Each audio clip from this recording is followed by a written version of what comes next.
Excellencies, ladies and gentlemen, welcome to the 14th Geneva Summit for Human Rights and Democracy. My name is Hillel Neuer, and I'm the Executive Director of United Nations Watch.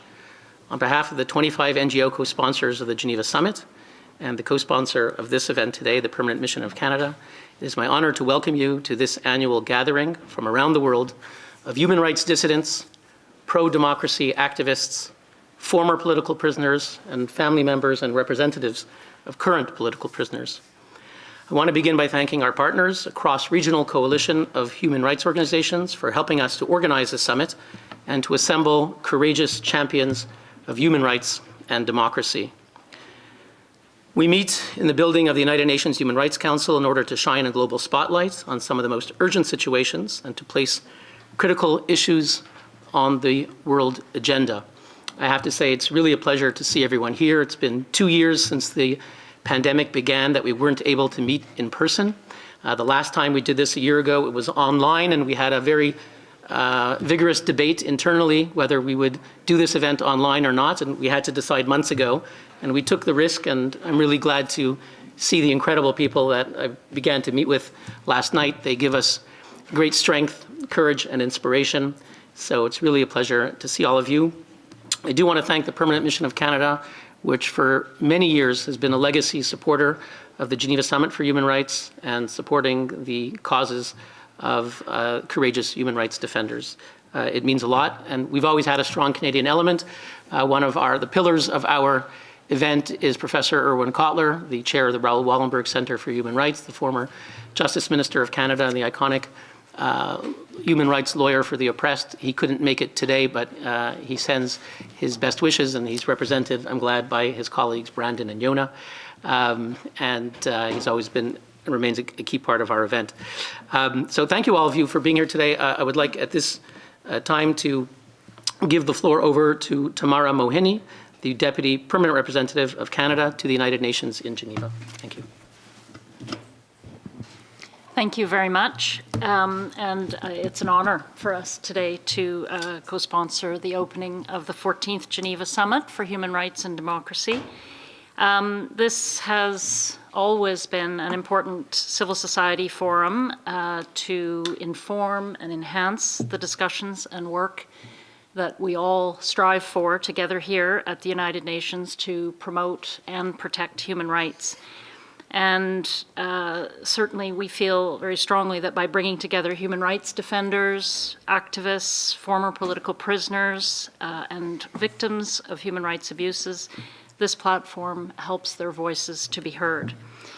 And certainly as Canadian representatives, we strive to put the promotion of democracy, human rights, gender equality, and the rule of law at the core of our foreign policy priorities.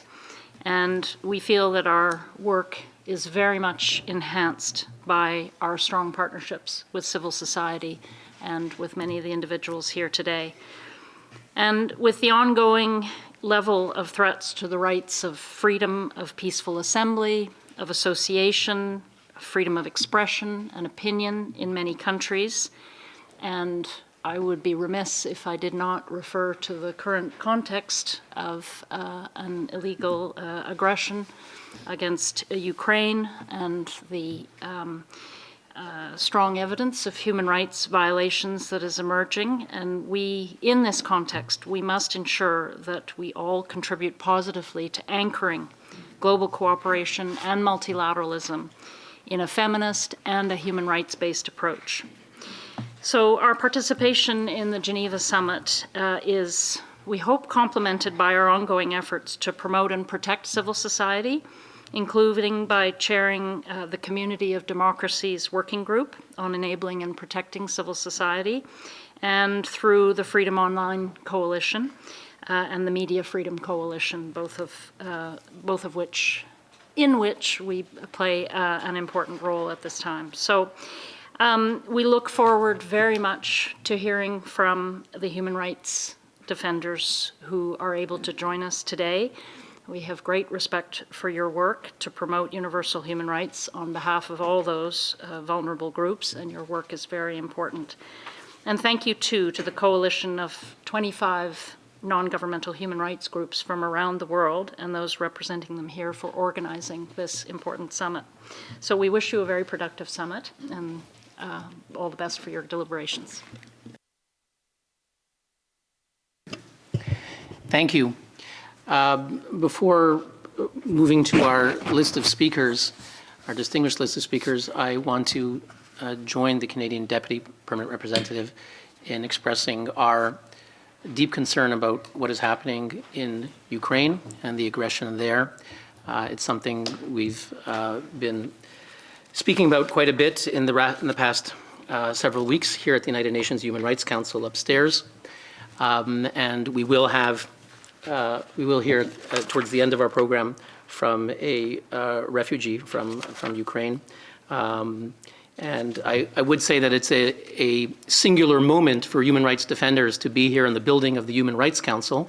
It's only the second time in history of the Human Rights Council that there will be an attempt this week to suspend the membership of one of the members. And I think I join in the statements that were made yesterday by the United States Ambassador to the United Nations, Linda Thomas-Greenfield, who said that the presence of Russia on the Human Rights Council is a farce, and it serves as a propaganda tool for them to pretend that they have a concern for human rights when the opposite is the case. And that's a case that we've made consistently here. And indeed, when we brought Vladimir Kara-Murza, who was twice poisoned and went into a coma, one of the most renowned dissidents, and he urged the United Nations not to elect Russia. And sadly, they were elected with 82% of the votes of the General Assembly. And this week, I do believe the resolution will pass. I urge all countries to support that resolution. I believe it will pass with a very strong majority. And I believe it's an important moment when the United Nations can reaffirm the founding principles of the Human Rights Council, which are to promote and protect human rights. The members are obliged to uphold the highest standards of human rights, and those who commit gross and systematic abuses under Article 8 of Resolution 60/251 can be suspended from the Council. And that principle has perhaps been neglected over the years, but this week it's being reaffirmed. And I know that for many of the people here, human rights defenders, that principle is important regarding Russia and other countries that may have certain positions. I'm just going to go quickly through the program. We're going to hear in a moment from our opening speaker, Nazanin Boniadi, on Iran. We're going to hear from Zarifa Ghafari, who was Afghanistan's youngest female mayor and survived 6 assassination attempts. We're going to hear from Leonid Volkov, the Russian opposition activist, chief of staff to Alexei Navalny. We're going to hear from Berta Valle, wife of imprisoned Nicaraguan opposition leader Felix Maradiaga, who spoke for us here just a few years ago, and now he's in prison. We'll hear from Hopewell Shinono, a Zimbabwean investigative journalist, former political prisoner, from Arij al-Sadan, activist, sister of Saudi political prisoner Abdul Rahman al-Sadan. We'll hear from Bobi Wine, Ugandan opposition leader and former political prisoner. We'll hear from Enes Kanter Freedom, NBA basketball player and human rights activist. And we'll hear from Olga Ivazovska, who's been forcibly displaced from Ukraine. She's a civil society leader there, an advocate for a war crimes tribunal against Vladimir Putin. And finally, we'll have concluding remarks from one of our longtime friends and supporters of the Geneva Summit, Rosa Maria Paya. Where's Rosa? There's Rosa. We'll hear from her. She is a leader of pro-democracy activism. She's the daughter of Oswaldo Paya, who is known as the Nelson Mandela of Cuba, and he was assassinated 10 years ago. So it's quite a significant program. And with that, I'd like to introduce our first speaker, who's traveled very far from California to be with us today. Nazanin Boniadi is an Iranian-born Screen Actors Guild and ACTA Award-nominated actress and renowned human rights activist. Her TV and film credits include How I Met Your Mother, Homeland, Counterpart, and Hotel Mumbai. She will be starring in Amazon's upcoming Lord of the Rings series. Nazanin is an Amnesty International ambassador, has partnered with the U.S. arm of that organization since 2008 to campaign for the rights of disenfranchised populations across the world, with a focus on the unjust conviction and treatment of Iranian youth, women, and prisoners of conscience. She's been published in the Washington Post, CNN, the New York Times. Her advocacy has taken her to the German Bundestag, the British Parliament, and the U.S. Capitol. The Program for Torture Victims awarded Nazanin their 2014 City of Second Chances Award. In 2018, she was selected by People magazine as one of their 25 women changing the world. In 2020, she received the Freedom House Raising Awareness Award, and she was selected for membership by the Council on Foreign Relations. She's a recipient of the 2022 Ellis Island Medal of Honor. Nazanin, please take the floor. It's an honor to have you with us. The honor's mine. Thank you, Hillel. Deputy Permanent Representative Mowini, Excellencies, ladies and gentlemen, I'm honored to address the United Nations opening of the 14th Annual Geneva Summit for Human Rights and Democracy. This is an important opportunity to place some of the most pressing human rights situations on the international agenda and to support courageous dissidents and political prisoners around the globe. I want to thank the 25 human rights NGOs that co-sponsor the Geneva Summit for inviting me to speak today on the situation of human rights in Iran, my homeland. I also wish to thank the Permanent Mission of Canada for co-hosting this event. Those of us advocating for human rights in Iran appreciate Canada's support. Canada has been a lead sponsor of a UN General Assembly resolution for the protection and promotion of human rights in Iran since 2003. When dual Iranian-Canadian citizen and freelance photojournalist Zahra Kazemi was killed while in custody, and her medical examiner later testified that she had sustained brutal torture and rape. The support and promotion of such resolutions is the very least the people of Iran expect from the free world. In that regard, we welcome the vote which just took place here on Friday upstairs at the Human Rights Council to renew the mandate of the Special Rapporteur on the situation of human rights in Iran. Many of the delegates here represent countries that co-sponsored this resolution, and I thank you for that. Because one thing is clear, the people of Iran are being denied their basic human rights. Since the 1979 revolution, the denial of fair trials and due process have been symptoms of the Iranian authorities' disdain for the rule of law and those defending it, as well as tools for the monopolization of power and their persecution of those who challenge it. So sadly, it came as no surprise when security forces yet again unlawfully used lethal force and birdshot to crush mass protests over water shortages in Khuzestan and Lorestan provinces last year, killing at least 11 people and injuring scores more. You may recall that according to Reuters, this number was more than 1,500 in the 2019 protests.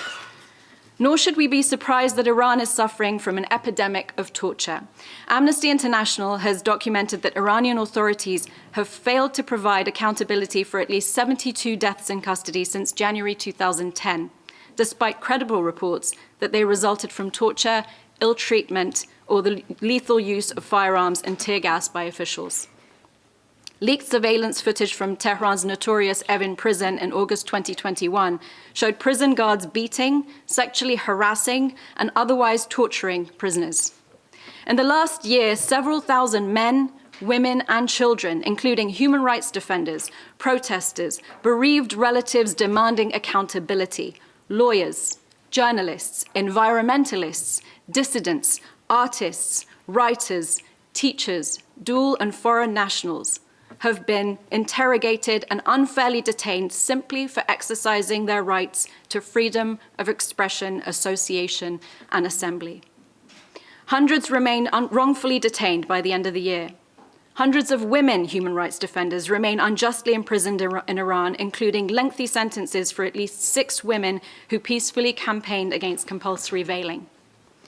In a brave act of civil disobedience, renowned rights defender Narges Mohammadi, who has spent the better part of the last 13 years behind bars for her peaceful advocacy, is resisting a prison summons she received on March 8th. Her latest charges are due to her documentary film opposing solitary confinement, her solidarity with Afghan women being oppressed by the Taliban, and her nomination for a Nobel Peace Prize. She is calling on the international community to give voice to and to platform Iran's civil society leaders. Speaking about women's rights, we cannot understand how the Islamic Republic of Iran was elected to the UN Commission on the Status of Women. If we agree that it's a farce for Russia to sit on the Human Rights Council, How can a regime that subjugates women be elected to the UN body for gender equality and the empowerment of women? And it's not just women. The authorities have banned independent political parties, trade unions, and civil society organizations, censored media, and jammed satellite television channels. In January, the authorities added the messaging application Signal to the list of blocked social media platforms, including Facebook, Twitter, and YouTube. They've also imposed internet shutdowns during protests, hiding the scale of violations by security forces and preventing people from organizing. The authorities continue to conceal the truth surrounding the January 2020 shooting down of the flight PS752 by the Revolutionary Guards, which killed 176 people. The bereaved relatives of the victims seeking justice in Iran continue to face intimidation, harassment, arbitrary detention, torture, or other ill treatment. And it's imperative that the countries of the victims, including Canada, Ukraine, the UK, Sweden, and Afghanistan, continue to collectively pursue full transparency, accountability, and justice. After a 43-year case study on the Islamic Republic and the rise to the presidency of Ebrahim Raisi, who has been a pillar of the oppressive state, implicated in crimes against humanity, and whose leadership harkens back to 1980s Iran, it's become abundantly clear that a culture of impunity reigns supreme in the country, and the system is impervious to reform.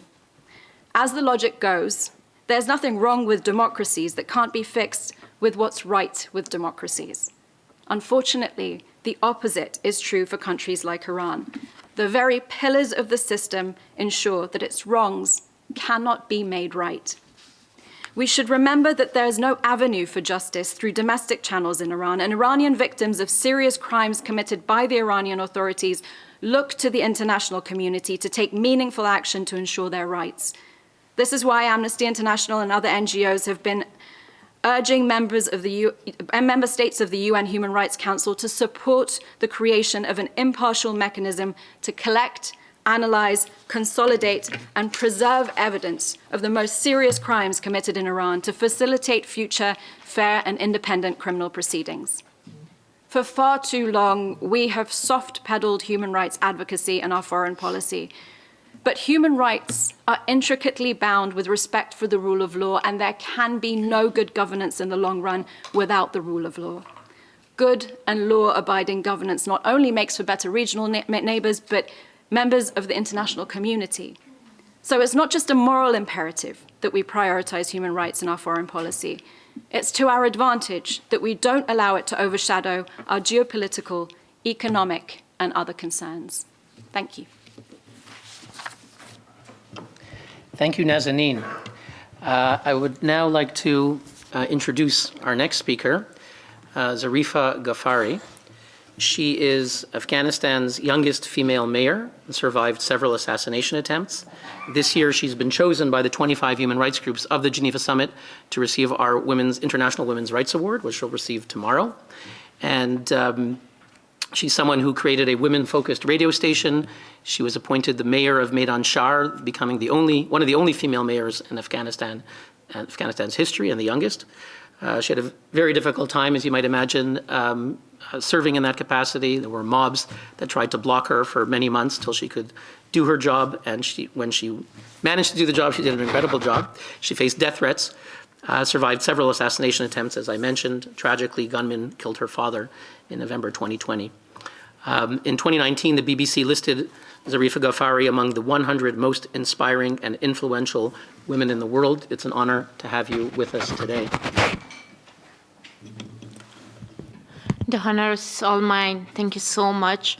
First of all, before going so deep with the discussion or talking about what I'm doing or whatever happening in Afghanistan, I request you all to please stand up for a few seconds and keep silence for the pain that Afghan women are suffering in Afghanistan. Please.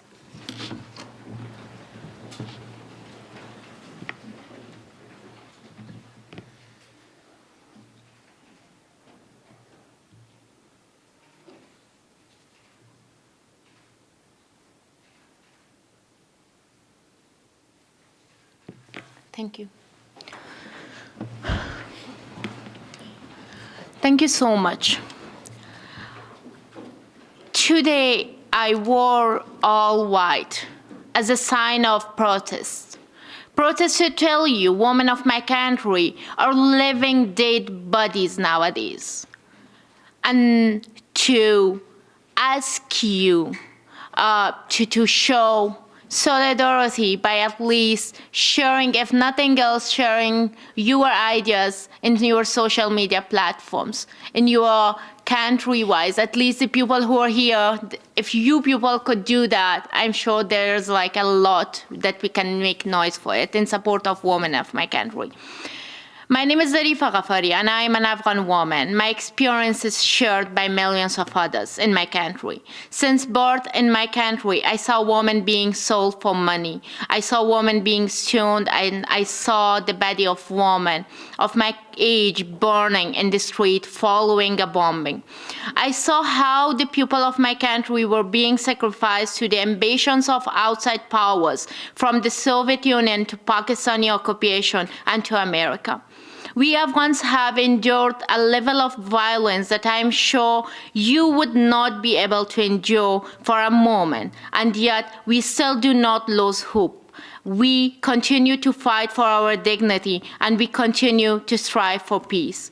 On 26 February 2022, I returned to Afghanistan for the first time since I fled the country last August. My work as a women's rights activist and the mayor of Wardak province mean that my life was in danger when the Taliban retook the country, but I left more because of my family's safety and responsibility toward them.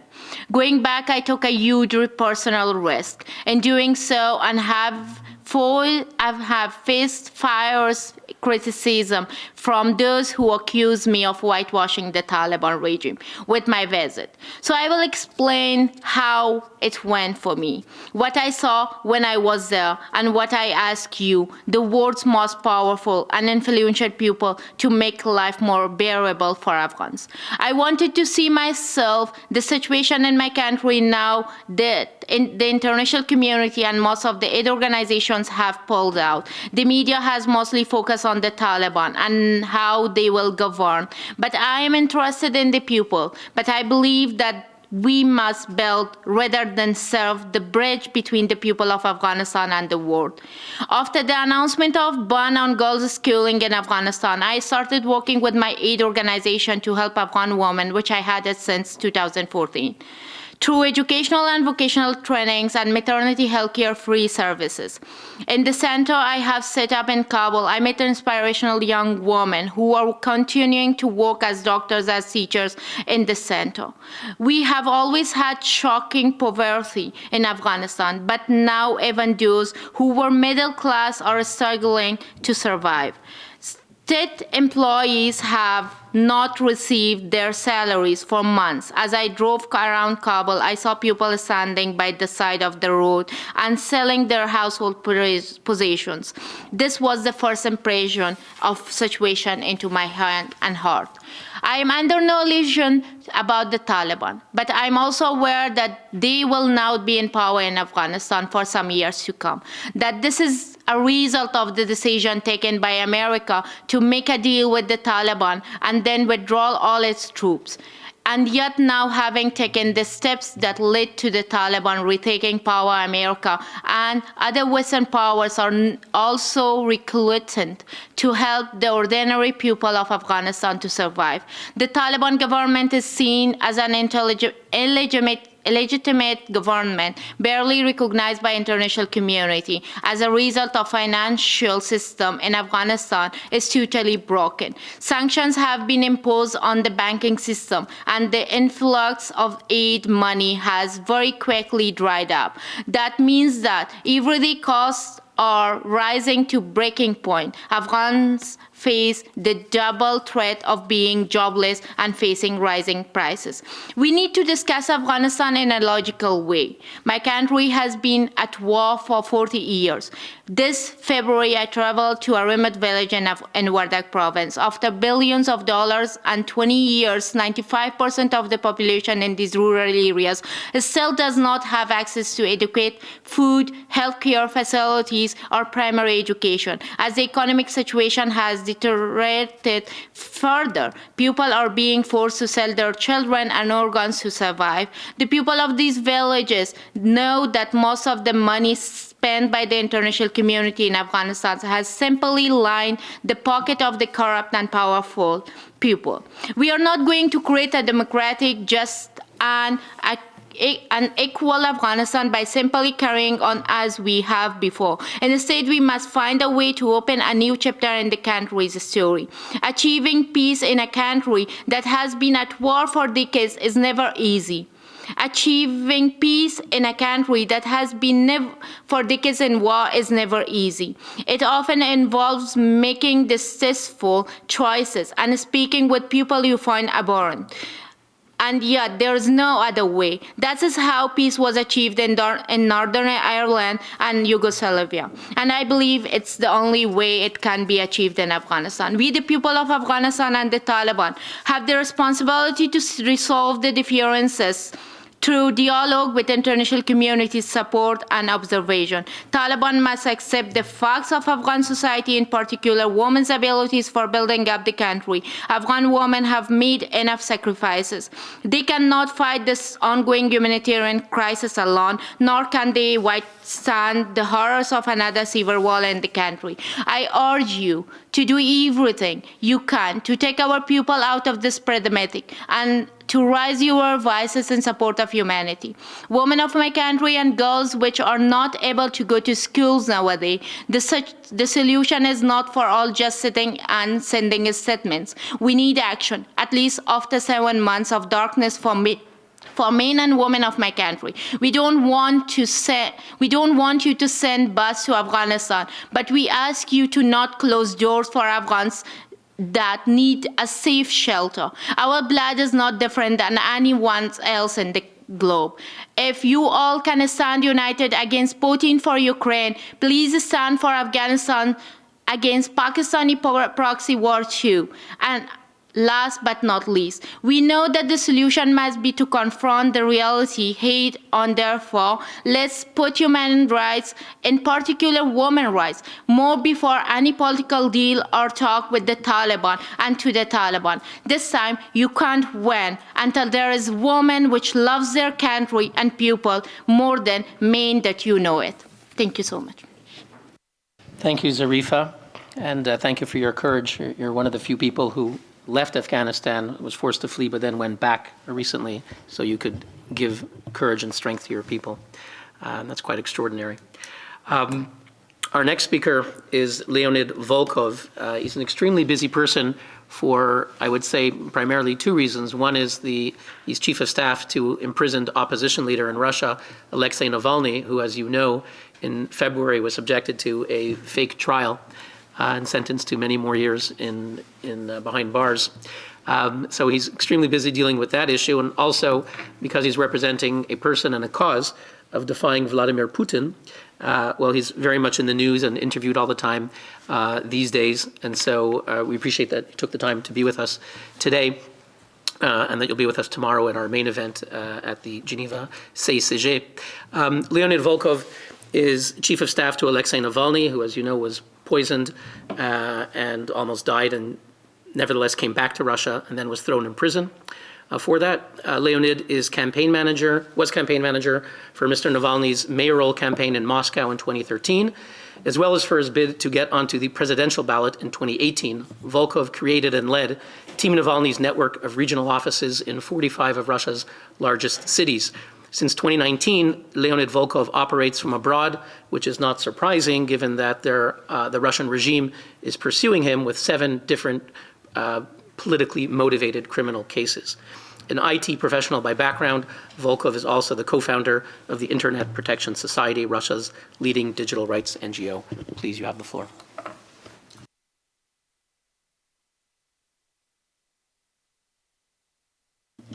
Yeah, now, thank you so much, and my great pleasure and honor to talk here today. I didn't have notes because I wanted first to see the audience to decide what's important to address in this audience. And I want to make a short remark. Last year, Alexei Navalny was awarded by the Geneva Summit Courage Award, and it has been quite a breakthrough because Alexei Navalny, well, the founder of the Anti-Corruption Foundation, is an anti-corruption activist. And for many years, fighting corruption, so doing something like investigative journalism and so on, and fighting for human rights kind of belonged to two different planets. And the last year's Geneva Summit Award was very important because finally it has been recognized internationally that fighting corruption is essentially also a human rights issue. Because, and that's something that we were able to demonstrate over the last 11 years of the Anti-Corruption Foundation works, there is a logic that a corrupt regime has no choice at some point but to start silencing the press. Because they can't afford to get investigated, they have no choice but to remove independent courts because they can't afford to get challenged in courts. They have no choice but to rig the elections because they can't allow to be outvoted. At some point then, after going through all these human rights violations, they feel they have no choice but to start killing their political opponents because otherwise they are too vulnerable. And at some point of time, they feel they have no choice but to start a war. And this is unfortunately like a very logical conclusion of Vladimir Putin's 22 years long career in pursuing international corruption.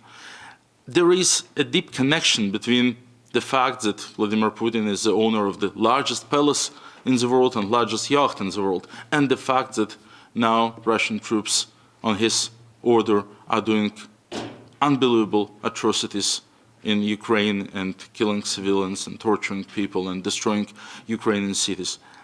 It's his pervert logic, very evil but very rational. He doesn't know any other way to protect his stolen assets. He needs another small victorious war to improve his approval ratings, not to get challenged, not to get ousted, and so on and so on. So we have been talking about this for many years. We have been crying, and unfortunately, probably not loud enough, not convincing enough, because, for instance, we have been calling for sanctions against Putin's oligarchs and his friends and his nominal holders of his assets for many years. And we are quite sure that if these sanctions would be applied preemptively, this could have prevented the war. Unfortunately, what the world has done was too little too late.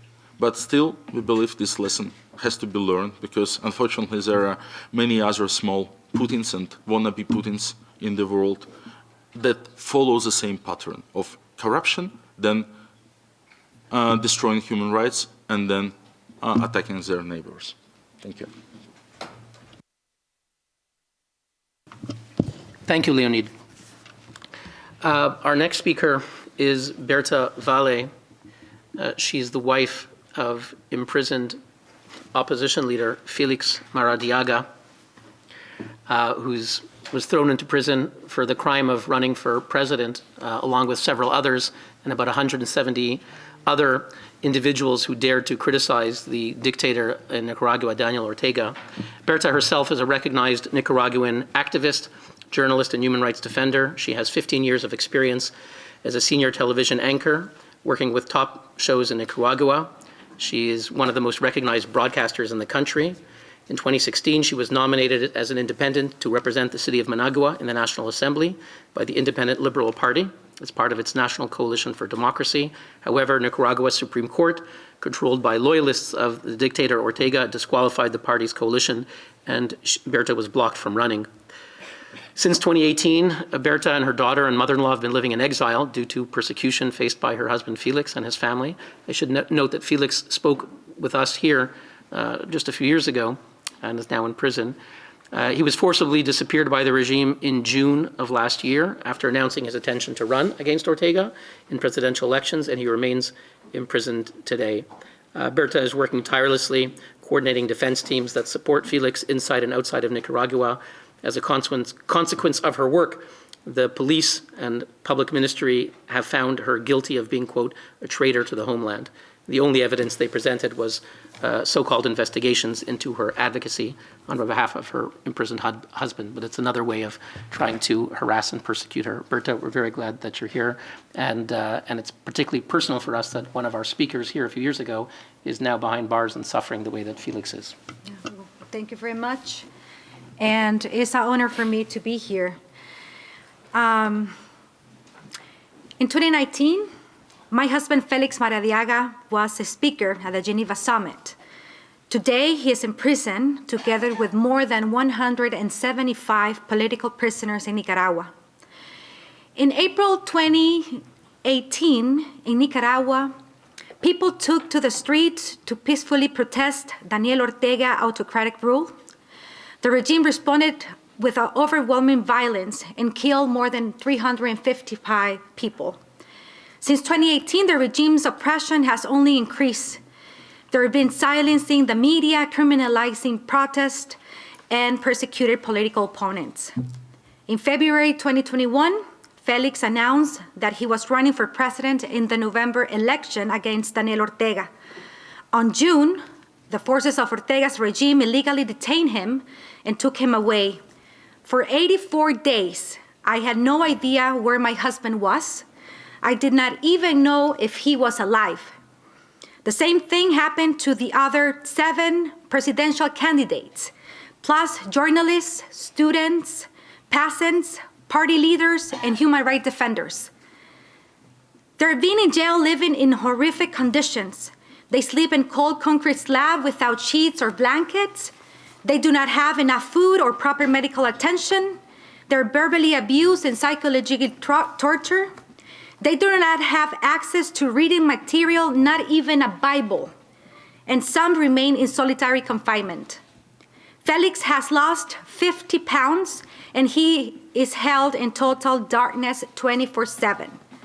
This last February, one of the political prisoners died in custody of the police, and we fear others could die in jail too. Along with Victoria Cárdenas, the wife of political prisoner Juan Sebastián Chamorro, I have been speaking out and demanding freedom for all political prisoners in Nicaragua. For our activism for human rights, the regime has condemned us as traitor of the homeland.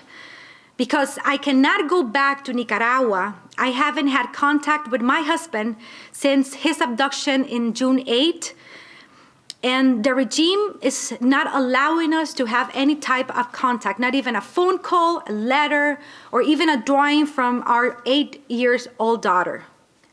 Recently, Felix and others were sentenced between 8 to 13 years in prison in a trial that had violated all the due process. Last week, the UN Human Rights Council voted to establish a special mechanism for Nicaragua.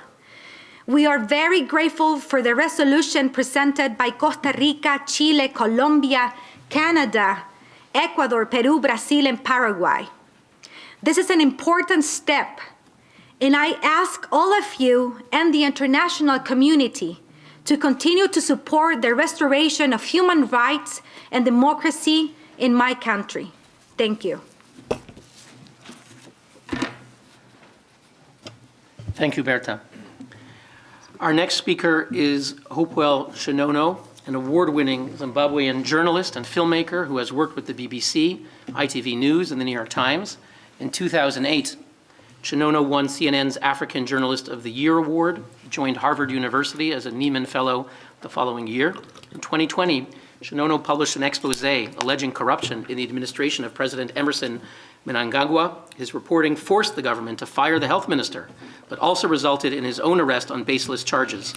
Chinona was released on bail in September 2020, but rearrested in November, accused of contempt of court for exposing further corruption in Zimbabwe's judicial system. In January 2021, last year, Chinona was arrested for the third time in 6 months on charges of, quote, communicating falsehoods that aimed to silence him. The law that was used by police to arrest him was later found to no longer exist. It's an honor that you've come here from Zimbabwe to speak with us. Hopewell, Chinona. Thank you very much. It's an honor to be here. Madam Ambassador and everyone who's here, all protocol observed. I'm a journalist from Zimbabwe and a documentary filmmaker. An accidental activist is not something that I ever thought I would pursue. But because of my work as a journalist, I've found myself in collusion with the state, with the ruling party, with the corrupt politicians in my country.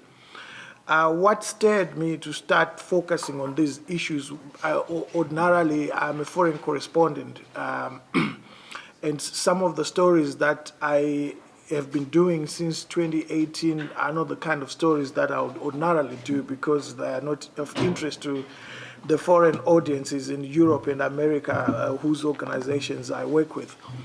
But I focused on these issues because they affected the people around me daily. So for you to get an understanding of how bad things are, right now the whole of Zimbabwe, with 15 million people, does not have a single working radiotherapy cancer machine.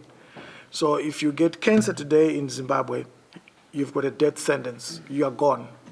The cost of getting health care outside the country is prohibitive, it's extremely expensive, so only the wealth are able to live, and most of them are surrogates of the ruling elites. In Zimbabwe, 2,500 women die every year giving birth. The biggest hospital in Zimbabwe has got only 2 maternity theaters. They were built in 1977 by the colonial government. Only one of those maternity theaters is working. So it got me to find out why we are so poor and yet the country is extremely wealthy.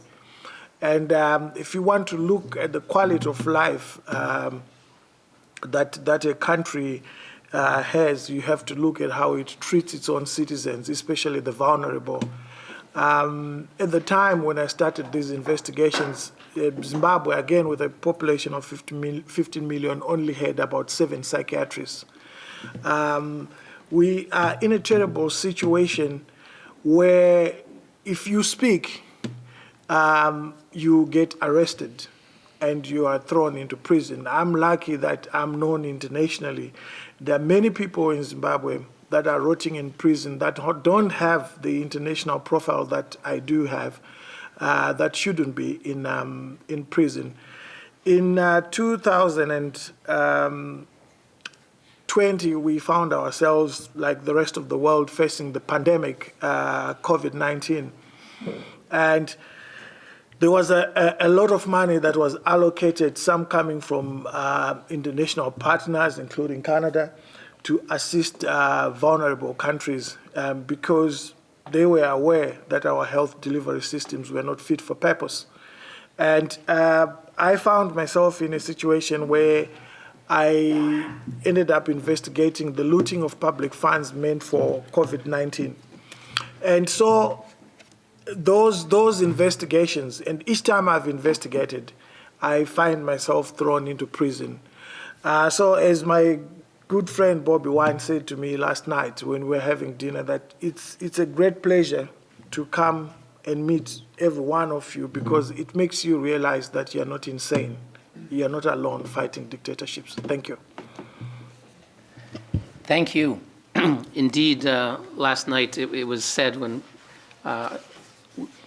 we, the speakers, were able to meet that many of the dictatorships unite in so many ways and work in concert, and we need to do the same among the countries that support human rights, and we're seeing important action on Russia and Ukraine, and we hope that will translate for other countries as well. In that regard, our next speaker will speak to us about Saudi Arabia. That's an issue that we've always spoken about here at the Geneva Summit for, I'd say, for every year. And a number of years ago, we gave our Courage Award to Raif Badawi, the blogger who his crime was writing a blog calling for a free society, and they threw him in prison, sentenced to lashes and 10 years in prison. And sadly, he spent the 10 years in prison. He was just released, though not yet released from the country, but released from prison.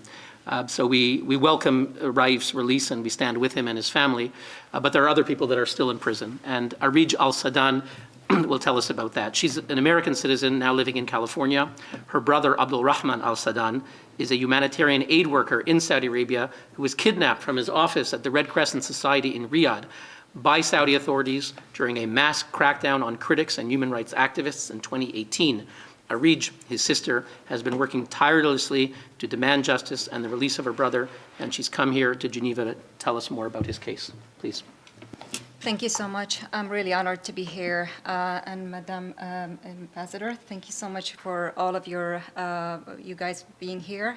So yes, my name is Arij. I'm the sister of a humanitarian aid worker who is currently in prison in solitary confinement.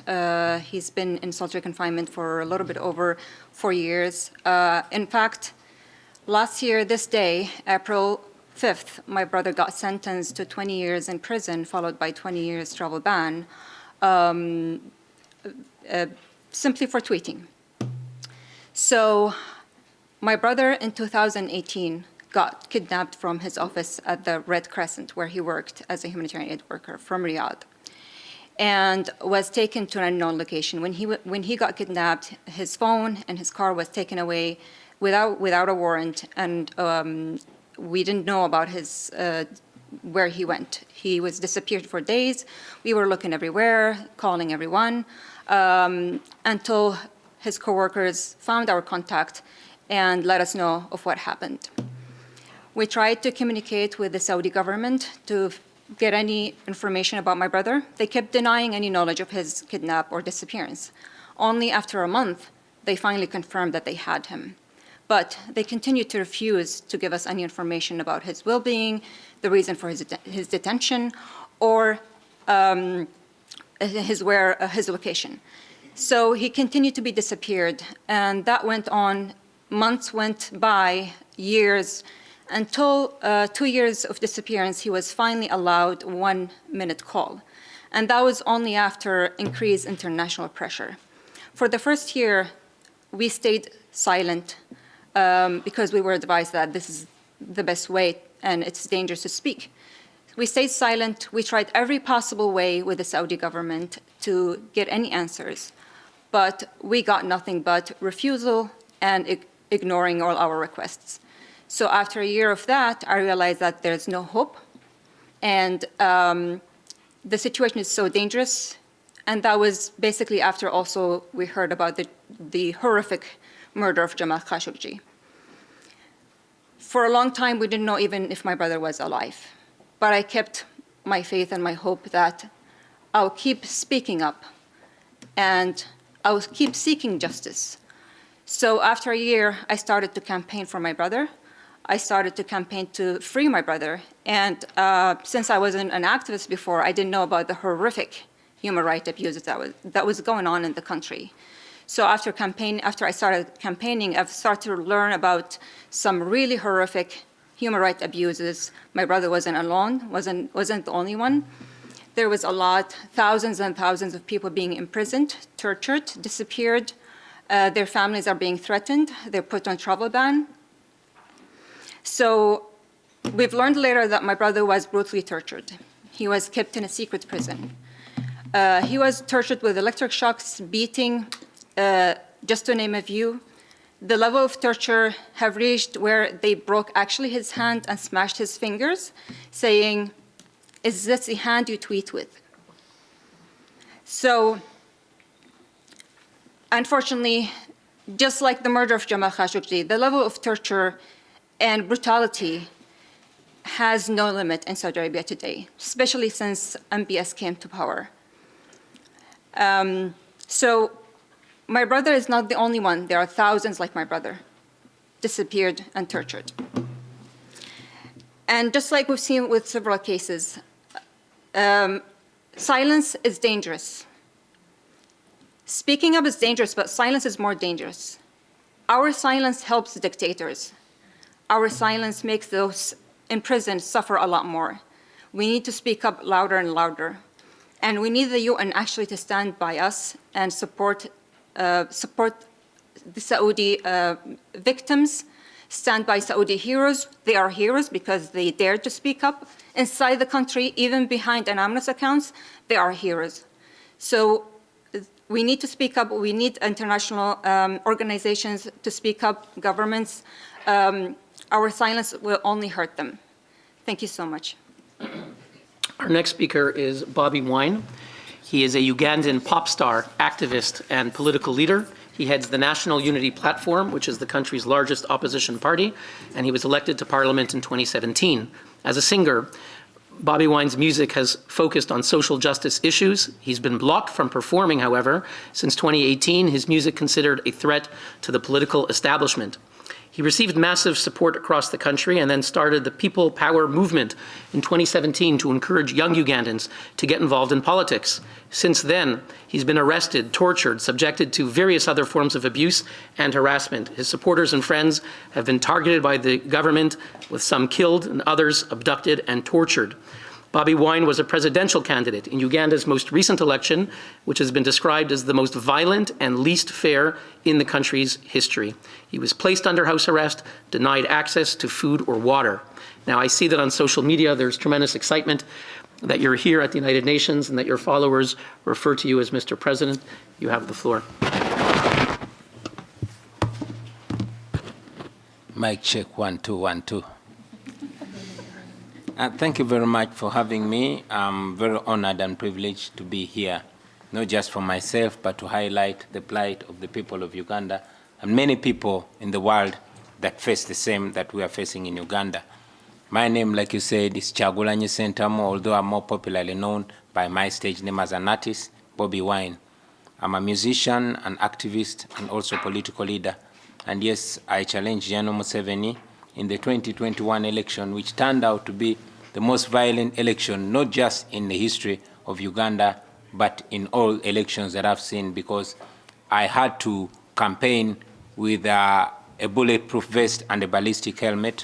I survived 3 assassination attempts in 3 weeks by the police and military. On the campaign trail, my entire campaign team was arrested and incarcerated without charge. Many were tortured, and many are actually still in detention.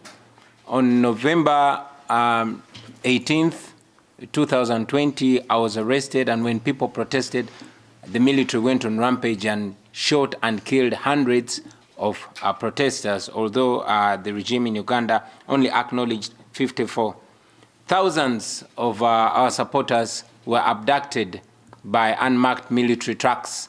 Many of them showed up dead on the roadside and in the woods. Many of them returned with severe torture marks and horrifying stories. Women were raped, men were castrated, and others, terrible things happened to them. Many are still missing up to today. And like I said, many are dead. Many are detained without charge up to today. This did not just happen and stopped in the campaign season. It is still going on as we speak right now. Many political prisoners are held without charge, and this includes 2 members of parliament from my party and a young mother who was taken away and left her breastfeeding baby behind. I could go on and on and on, but it's important for me to highlight that as we speak right now, the mineral-rich region of Karamoja is facing bombardment. Hundreds of extrajudicial killings are ongoing. Houses are being burnt and women are being raped. All that is because that region supported us overwhelmingly and is facing the wrath of the military, which is commanded by the son of General Museveni. I could go on and on and on about the plight of the people of Uganda, but now that I'm here, I want to use this opportunity to request the world for attention. Every time we speak, because we cannot find justice in Uganda by local methods, we tend to highlight our plight to the international community. Although when we do that, General Museveni brands us as agents of the West and agents of colonialism. But I request the world for attention. If we get just a fraction of the attention that other regions get, we believe that would be a healing process for us, ladies and gentlemen. Just like Putin is doing in Ukraine, just like Putin has been tolerated by the international community, General Museveni has been tolerated for far too long. And the detriment of democracy and human rights is the tolerance of the world's democracies for dictators. Just like Putin had to start a war to win attention and ratings in his country, just last month, Uganda faced a verdict from the International Court of Justice, having raided the Democratic Republic of Congo and plundering and murdering and raping women there. Now the taxpayer of Uganda has to pay more than $200 million to settle that which was caused by General Museveni. Uganda depends largely on international aid, and it's sad that the international community continues to have cooperation and to shake General Museveni's blood-stained hand. We have constantly called for sanctions. We've called for the same standard of human rights in Uganda. We have requested the international community to hold Uganda accountable and to put conditions of human rights, of the respect for human rights and democracy and the rule of law as preconditions for cooperation. And again, we've called for sanctions for General Museveni. And we've said that when Idi Amin did what Museveni is doing in Uganda, he was sanctioned. When Charles Taylor did to the people of Liberia what Museveni is doing right now in Uganda, he was sanctioned. When Robert Mugabe did to the people of Zimbabwe what Museveni is doing to the people of Uganda, he was sanctioned. When Saddam Hussein and many other dictators did what General Museveni is doing in Uganda, they were sanctioned. Why then is General Museveni not being sanctioned? So we are here to challenge the international community to hold General Museveni on the same standard of human rights, of democracy, and the rule of law in Uganda. Dear international community, if you cannot help us, please stop sponsoring our oppression. Please stop being the paymasters of our oppressor. If that stops, then that will be the beginning of the liberation of the people of Uganda. Thank you. Thank you very much. Our next speaker is Enes Kanter Freedom. He is a NBA basketball star, a human rights activist, who tomorrow will be receiving our 2022 Courage Award. Enes is a Nobel Peace Prize nominee whose basketball games were banned in China after he dared to speak out about that country's human rights abuses. He was raised in Turkey and was targeted for daring to call out human rights violations by the government of President Erdogan. Turkey canceled his passport, imprisoned his father, and on a 2017 visit to Indonesia, Enes barely escaped police officers sent after him by the Turkish government. Enes Kanter Freedom has become a voice for the oppressed. He recently added the name Freedom officially to his name to demonstrate the passion that he has for this cause. He's become a voice for the oppressed in China and worldwide. In his interviews and via his Freedom shoes that he wears on the basketball court, designed by Chinese dissident artists and other artists, he has spoken out for the rights of the Uyghurs, Tibetans, Hong Kongers, and many, many others. 2 months ago, he was traded from the Boston Celtics to the Houston Rockets, who then promptly dropped him. Many suspect that the NBA is punishing Enes for daring to speak out against China and that they're trying to silence him. Enes, it means a lot that you took the time to be with us here today. Thank you. Well, thank you. I really appreciate it. You know, I'm honored and humbled to be here with you guys. You know, Excellencies, ladies and gentlemen, 72 years ago, a promise was made to us. This promise started with we the peoples of the United Nations. Here I am in front of you, humbled to speak in the names of those that are speechless and censored. Because being silent when you can speak up is a crime. I could just enumerate the names of dictators all over the world that are oppressing their very own people. the same ones that are also abusing those international fora and platforms to pretend they are so benevolent and respectful to their human rights obligations. Yet a 3-minute speech will sadly not be enough time. That is why I prefer to focus on the peoples, on the victims, because they are like you and I, the peoples of the United Nations. They are threatening us. They are trying to break us. They are trying to defeat us. And most of all, they're trying to break our unity and solidarity. In other words, they want to divide us. This is why I speak up today, and I look at them in the eye, and I say, try and try again, here we are. Cuban, American, Saudis, Tibetan, Iranians, Ukrainian, Russian, Venezuelan, Chinese, North Korean, Zimbabwean, Uyghur, Belarusian, Vietnamese, Nicaraguan, Afghan, Turkish, as well as Gülen movement and Kurdish people, Muslims, Shias, Sunnis, Jewish, Christian, atheists, women, and men, younger and older.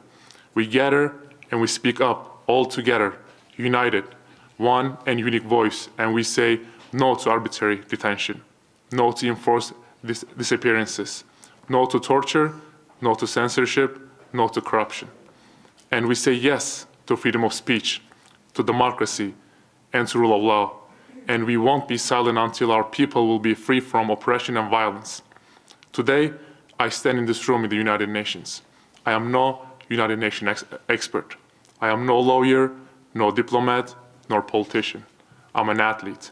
But I firmly intend to remind to all United Nations members to promise to their people to prevent wars, to promote and protect freedoms and human rights.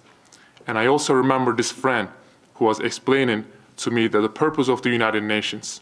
She quoted the second Secretary General of the United Nations, Dag, who said the United Nations was not created in order to bring us to heaven, but in order to save us from hell. These words remain as valid today as they were 60 years ago. Yet I would like to make these words mine and say that if the United Nations cannot bring heaven to the people, let's work together to ensure to make lives of those oppressors and dictators hell and to bring them in front of courts. Thank you. Thank you, Enes. You are a world-famous basketball star who decided to sacrifice your career for the cause of the Uyghurs, the people of China, and for human rights in general. And the whole world saw that. And there's very few people who sacrifice a professional athletic career to do what you're doing. So you give us tremendous courage, and you've shown tremendous courage, and we're really honored that you'll be receiving our award tomorrow. Thank you. Our next speaker comes to us from Ukraine, which the whole world has been watching with horror in the past few days and the past several weeks. Olga Ivazovska is chair of the Ukrainian civil society organization Opora, head of the board at the Global Network of Domestic Election Monitors. She is currently displaced from Ukraine in Poland, where she works at the International Center of Ukrainian Victory. Forced to flee Ukraine after the recent Russian invasion, she has become one of the chief advocates for a special tribunal against Vladimir Putin and his associates. She's leading a program to document war crimes by the Russian military by speaking with refugees in Poland. Prior to Putin's invasion, she participated in negotiations with Russia to end the conflict in the Donbass.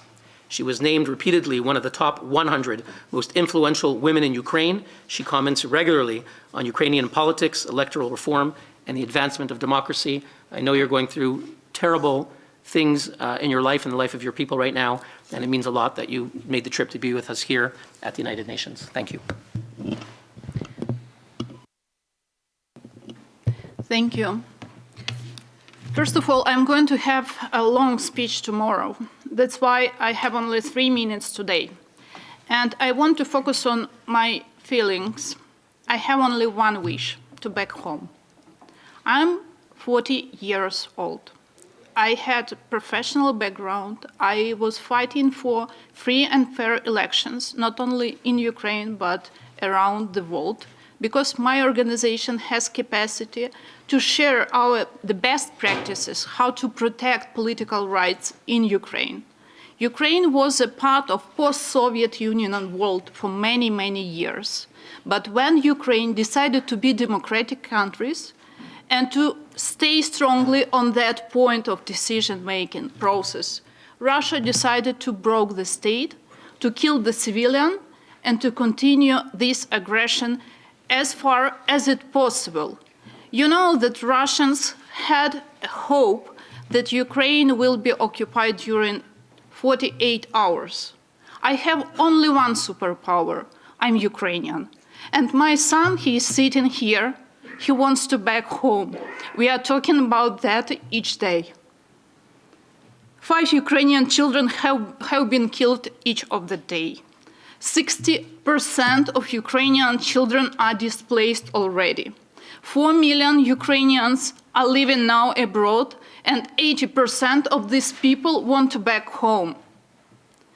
And it doesn't matter what countries open the doors for our citizens, all of these people want back home. My husband is fighting for Ukrainian independence already, as many of my colleagues, because our men have to protect our state and our society. But if you think that the worst thing what may happen with your cities or your country is missiles or bombing the peaceful cities and state, it doesn't true. Did you see what is going on in Bucha or Irpin? In the occupied cities, small cities near the Kiev. After liberated small towns like Irpin and Bucha, it's impossible to ignore what's really going on. Hundreds of people were executed. And truly, we don't know the real number of people which were killed by Russian soldiers during a few weeks on these cities. Shot in back of their head, with their hands tied behind their backs. They were murdered with their children. They have been lying in the streets for weeks. You can easily find the photos in global media. This is anti-human behavior. Along the roads and sidewalks lay the naked bodies of women who were raped. In Bucha town, civilians were executed. But we are talking about 35,000 city, small city. Can you imagine what is going on in Mariupol now? It's 400,000 city with civilians which couldn't leave the city because it's almost blocked by Russians. And the worst story that it's not only Putin. It's 71% of the Russians which are supporting his decision to destroy Ukrainian state. You are a part of the history because democratic state now is under the attack of authoritarian regime with Belarus. Not only Russia participated on this war. And Ukraine can be a corridor between free world as EU and other countries and between authoritarian states. 86% of the Russians will be happy if Russia will start aggression against EU. Of course, you can't believe in each of these statisticians because so many people can say truth in Russia. At the same time, we see that it's not only Putin regime. Historically, Soviet Union didn't got their responsibility after the thousands of hundreds of Ukrainians which were killed for many tens of the years on this part of the world. That's why I believe that in the evil of the left if the evil is left unpunished, it will only keep growing. Please stop this aggression and not just continue watching what is going on in Ukraine. Please support Ukraine because it's a new page of the history after the Second World War. Other authoritarian regimes will see that nothing will happen with them if they decide to destroy not only the political will of their state or their people and their civilians, but any other, in any other part of the world. Thank you. Sorry for Thank you, Olga. And you have tremendous courage that you came here. And it's very important for the international community to hear your testimony. And I hope that everyone here will take what you said and do whatever we can, whether it's human rights groups or member states, to help your people and to stop this aggression. Our final speaker, who will be delivering the concluding remarks of the 14th Geneva Summit United Nations opening, is Rosa Maria Paya. She's been a longtime friend of the Geneva Summit for Human Rights and spoken numerous times before. She is a Cuban pro-democracy activist, civil society campaigner, I would say one of the most well-known representatives of her people who are trying to free her people.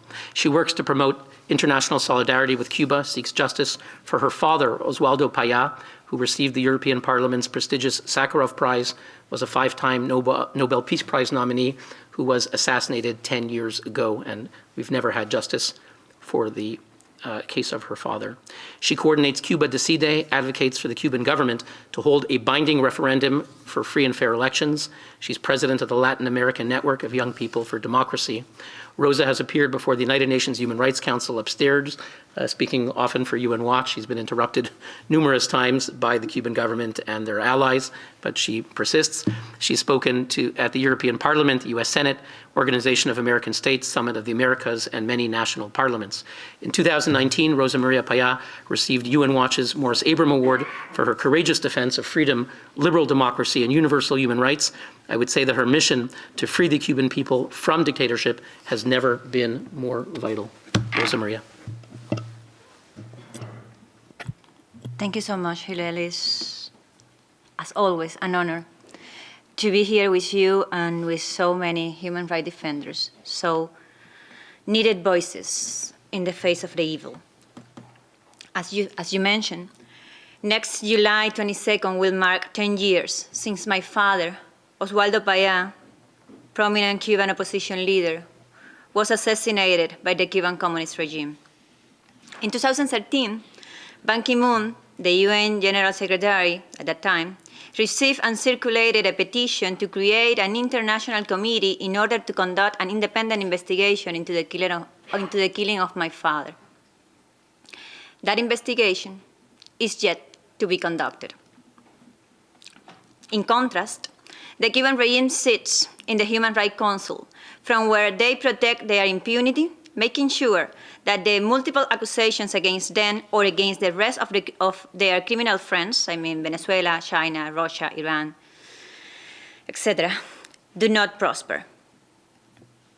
All of these regimes act in gangs, conspiring together to cover their backs and empty the mission of the Human Rights Council of content and effectiveness.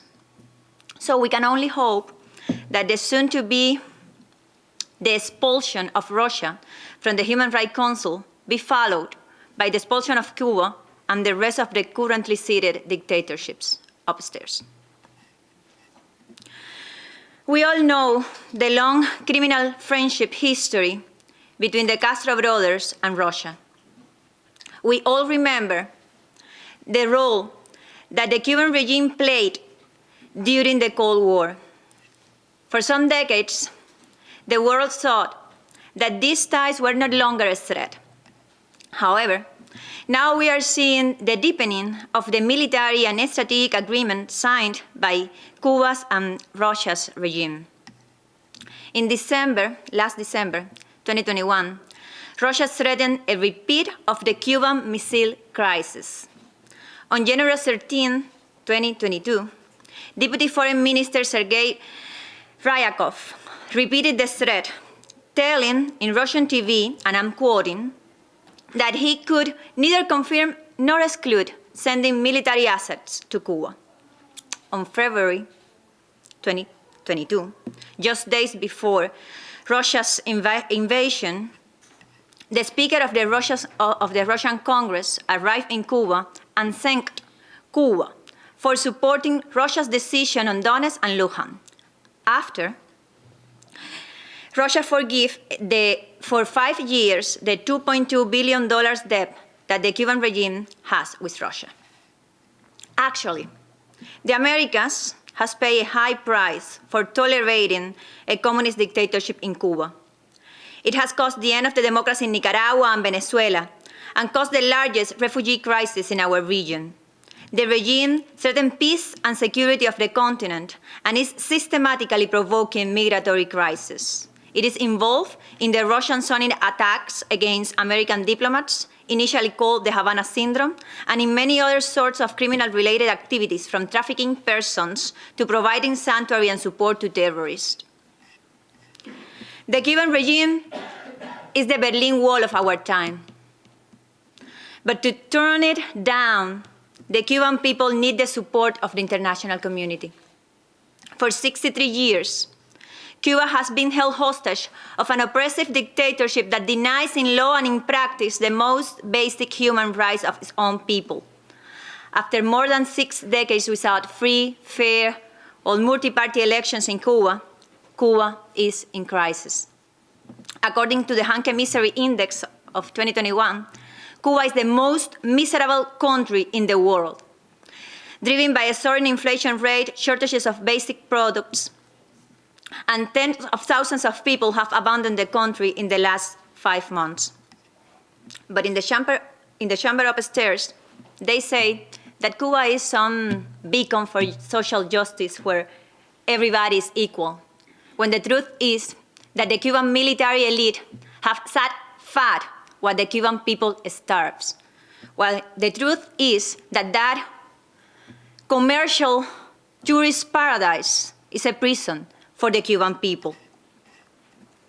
But the Cuban people have said enough.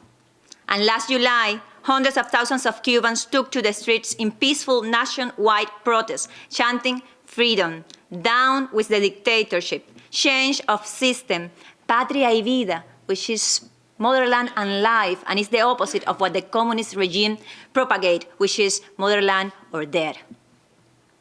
The popular demand for a democratic opening is clear, as it is the only way to ensure respect for human rights and the rule of law. But the regime response included calling for a civil war to defend the revolution, brutal arrests, torture, sham trials, and sentences for up to 30 years. Currently, the regime holds more than 1,000 political prisoners, mostly peaceful protesters, many under the age of 18, children as young as 16 and 17 years old, being condemned up to 18 years in prison. Our movement, Cuba Decide, is a national and global initiative to force the Cuban regime to submit to the will of the people and leave. This can only be achieved by citizen mobilization and international pressure, and that is what we work for.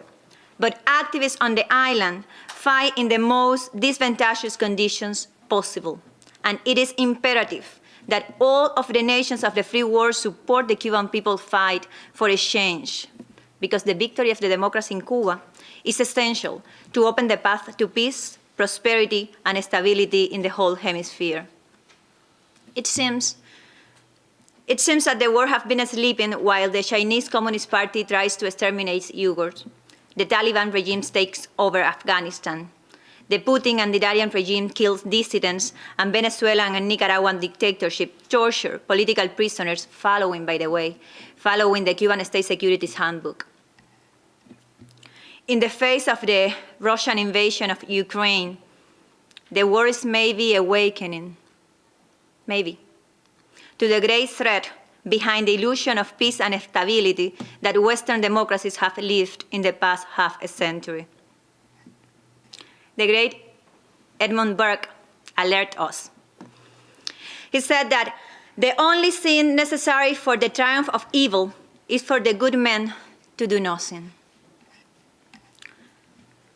I believe that in the aftermath of the Bucha genocide, we should all understand, and especially the Western democracies, and especially the democratic nations united in this house, we should all understand that when in the face of evil you do nothing, you cannot be longer considered a good man. Thank you so much. Thank you, Rosa, for your powerful concluding remarks. And indeed, I want to thank all the speakers for their very powerful testimonies about human rights abuses suffered by their family members, by their people. And I know that member states here appreciate the opportunity to be informed and inspired for their own work here at the United Nations. Before we conclude, I do once again want to thank the Permanent Mission of Canada to the United Nations for co-sponsoring today's United Nations opening event. And I would like to invite the family members and representatives of political prisoners, if you could please gather there with the photos of your family members and the people that you represent, and we'll take a photo. And with that, we will conclude.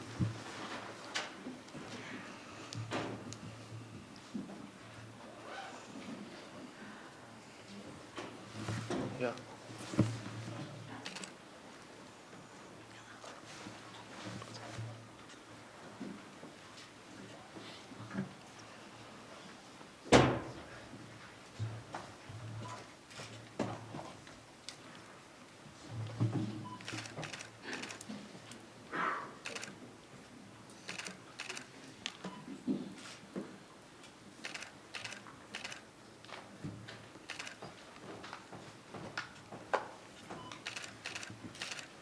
Okay, Dylan, can we do one without the names? And can you go a bit closer, please? Put the chairs a bit back and go closer. Yeah, just go closer together, everyone. Perfect. Perfect. Okay, I'm just going to wait for the other photographer to move out of the way in a second. Great, there we go.